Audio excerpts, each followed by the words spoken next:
ধরনের আচার বানিয়ে খেয়েছো, তো এইভাবে একবার চিনি দিয়ে এইভাবে আচার বানিয়ে খেয়ে দেখো, খুবই টেস্ট। আচারটা কিন্তু একদমই রেডি। আর দেখো কত সুন্দর হয়েছে বন্ধুরা। এটা বন্ধ করে দেব, কারণ আচারটা কিন্তু একদম রেডি। প্লেটে ঢেলে নেব। দেখো, নমস্কার বন্ধুরা, তোমাদের সবাইকে অনেক অনেক স্বাগত জানাই বন্যা রান্নাঘরে। আজকেও কিন্তু দুর্দান্ত একটা রেসিপি নিয়ে চলে এসেছি, একদম জিভে জল আনা রেসিপি। তো আজকে বানাবো হচ্ছে আমের আচার, টক ঝাল মিষ্টি কিন্তু আমের আচার বানাবো। আমের কিন্তু অনেক ধরনের রেসিপি দিয়েছি বন্ধুরা, তো আজকেও কিন্তু একটা নতুনত্ব রেসিপি দিচ্ছি তোমাদের উপহার। তো আজকে আমি আমের অনেক রেসিপি দিয়েছি, সেগুলো হচ্ছে গুড় দিয়ে আমি আচার বানিয়ে দেখিয়েছি তোমাদের, টক ঝাল মিষ্টি। আজকে কিন্তু গুড় দিয়ে বানাবো না, আজকে বানাবো হচ্ছে চিনি দিয়ে। চিনি দিয়েও খেতে কিন্তু খুবই দুর্দান্ত লাগে বন্ধুরা। তো আমি অনেক ধরনের রেসিপি দেখিয়েছি, তোমাদের যেটা ভালো লাগে সেটা কিন্তু তোমরা বাড়িতে ট্রাই করতে পারো। তো চলো শুরু করি। আর যে সকল বন্ধুরা নতুন ফেসবুক থেকে দেখলে অবশ্যই পেজটি ফলো করবে, আর ইউটিউব থেকে দেখলে অবশ্যই চ্যানেলটি সাবস্ক্রাইব করবে। তো চলো শুরু করি আজকের আমি টক ঝাল আমের মিষ্টি আচার কিভাবে তৈরি করি। তো দেখতে থাকো বন্ধুরা। তো তার জন্য কিন্তু আমের আচার বানানোর জন্য এখানে আম নিয়ে নিয়েছি, এখানে নিয়েছি কাঁচা আম, এখানে 1 কিলো আম আছে। তো তোমরা চাইলে আমের পরিমাণটা বাড়িয়েও নিতে পারো, কমিয়েও নিতে পারো। তো আমগুলো কিন্তু আগে থেকে আমি ধুয়ে রেখেছিলাম, ধুয়ে আর জলটা কিন্তু খুব ভালোভাবে শুকিয়ে গেছে, গায়ে কিন্তু একটু জল থাকলে হবে না। এই আমের আচারটা কিন্তু তোমরা সারা বছর রেখে খেতে পারবে বন্ধুরা, নষ্ট হওয়ার কোনো রকমই নেই। আর পুরো ভিডিওটা দেখো, দেখলেই তোমরা বুঝতে পারবে যে কিভাবে তোমরা এই আমের আচারটা 1 বছর রেখে খেতে পারবে। এরকম টক ঝাল মিষ্টি আচার কিন্তু আমরা সবাই খুব পছন্দ করি বন্ধুরা খেতে, ছোট থেকে বড়। আর সেটা যদি হয় ঘরে তৈরি, তাহলে তার কোনো কথাই নেই। তো এখন আমি আমগুলো খোসা খুব ভালোভাবে ছাড়িয়ে নেব প্রথমে। তো এই আমের সিজন থাকতে থাকতেই কিন্তু তোমরা বাড়িতে এই আমের আচার কিন্তু তৈরি করে রেখে দেবে, আর 1 বছর ধরে কিন্তু এই আমের আচারটা খেতে পারবে। একটা আমের খোসা কিন্তু খুব সুন্দরভাবে ছাড়িয়ে নিয়েছি, এইভাবে কিন্তু সব আমের খোসাগুলো আমি ছাড়িয়ে নেব। আমগুলো কিন্তু খোসা খুব ভালোভাবে ছাড়িয়ে নিয়েছি, এখন আমগুলো আমি কেটে নেব। তো তোমরা তোমাদের পছন্দ অনুসারে কাটবে, বড় ছোট। আমগুলো ঠিক এরকম অবস্থায় নিতে হবে, এরকম ভিতরে কিন্তু হাতটা খুব ভালোভাবে বসে যাবে। মাঝখান থেকে বীজটা ফেলে দেবো, দিয়ে মাঝখান থেকে আবারও কেটে নেব। এই আচারটা বানানোর জন্য কিন্তু এটাই হচ্ছে উপযুক্ত আম। এই যে তখন আমি যেহেতু বড় আম, তো আমি 3 টুকরো করে এই যেরকম টুকরো করে নেব আমের। তোমরা চাইলে তোমাদের পছন্দ অনুসারে কিন্তু আমগুলো কেটে নিতে পারো।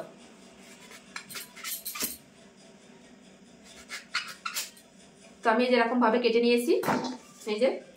তো সব আমগুলো কিন্তু একই ভাবে কেটে নেব।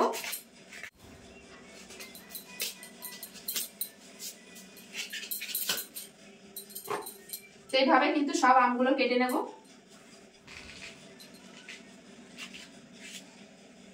তো এই আমটাও কিন্তু একইভাবে কেটে নেব, মাঝখান থেকে সব আমগুলো কিন্তু একই পদ্ধতিতে কেটে নেব যেরকম ভাবে। আম কিন্তু খুব সুন্দরভাবে কেটে নিয়েছি পিস পিস করে, এই যে। তো এখন আমের ভিতর দিয়ে দেব লবণ 1 চামচ, আর দিয়ে দেব হলুদ গুঁড়ো 1 চামচ। তো এখন খুব সুন্দর করে কিন্তু মিশিয়ে নেব।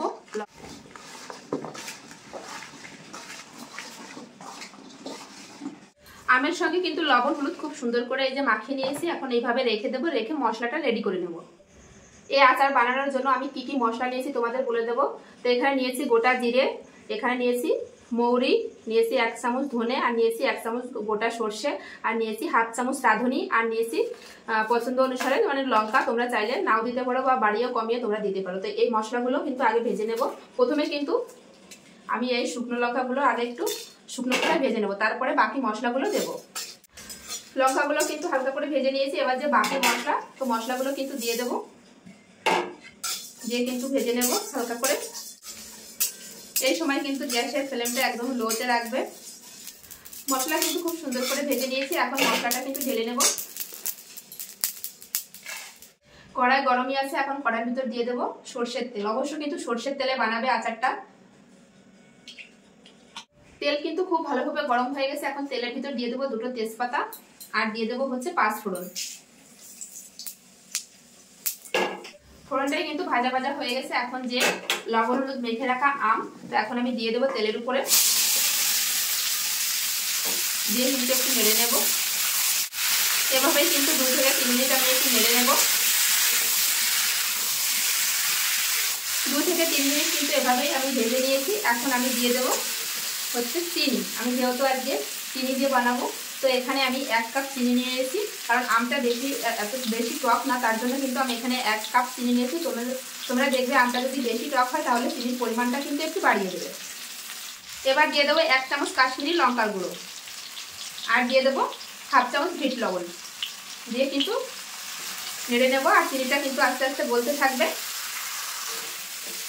আস্তে আস্তে কিন্তু চিনিটা যে গলা শুরু করে দিয়েছে। এবার চিনির সঙ্গে কিন্তু আমটা খুব ভালো করে ফুটিয়ে নেব, যাতে এই চিনিটা কিন্তু আমের ভিতরে খুব ভালোভাবে চলে যায়। তো এই সাইডে কিন্তু আমটা চিনির রসের ভিতর এভাবে ফুটতে থাকে। এই সাইডে যে ভাজা মশলাটা কিন্তু ঠান্ডা হয়ে গেছে। এখন এই ভাজা মশলাটা কিন্তু আমি গুঁড়ো করে নেব। তো গুঁড়ো করে নিয়ে ফিরে আসছি।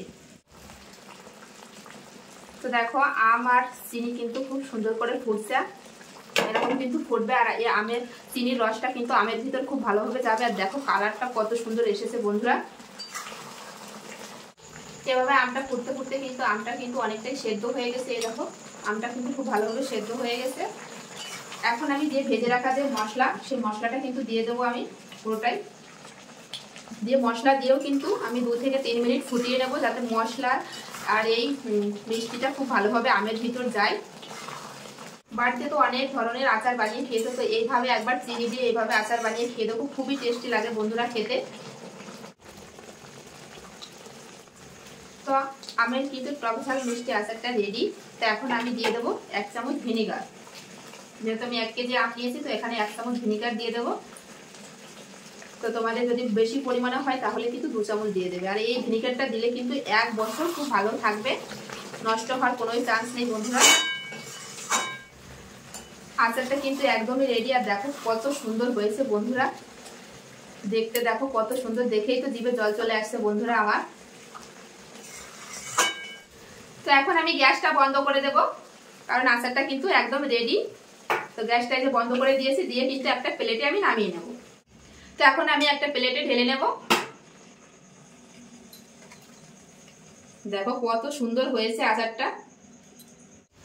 আচারটা কিন্তু আমি একটা প্লেটে ঢেলে নিয়েছি। আর দেখো কত সুন্দর হয়েছে বন্ধুরা, কালারটা কিন্তু দুর্দান্ত লাগছে। দেখেই তো কেউ লোভ সামলাতে পারবে না বন্ধুরা, এরকম যদি আচার থাকে। ছোট বড় কিন্তু সবাই খুব পছন্দ করে আচার খেতে।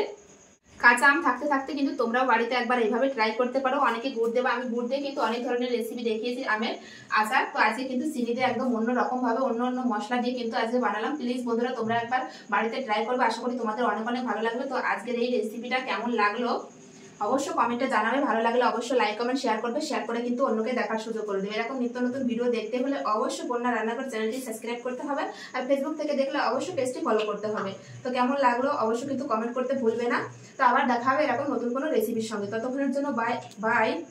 আর যে সকল বন্ধুরা এখনো পর্যন্ত চ্যানেলটি সাবস্ক্রাইব করে দিন, প্লিজ বন্ধুরা চ্যানেলটি সাবস্ক্রাইব করে আমার পাশে থেকো এরকম নিত্য নতুন ভিডিও দেখার জন্য।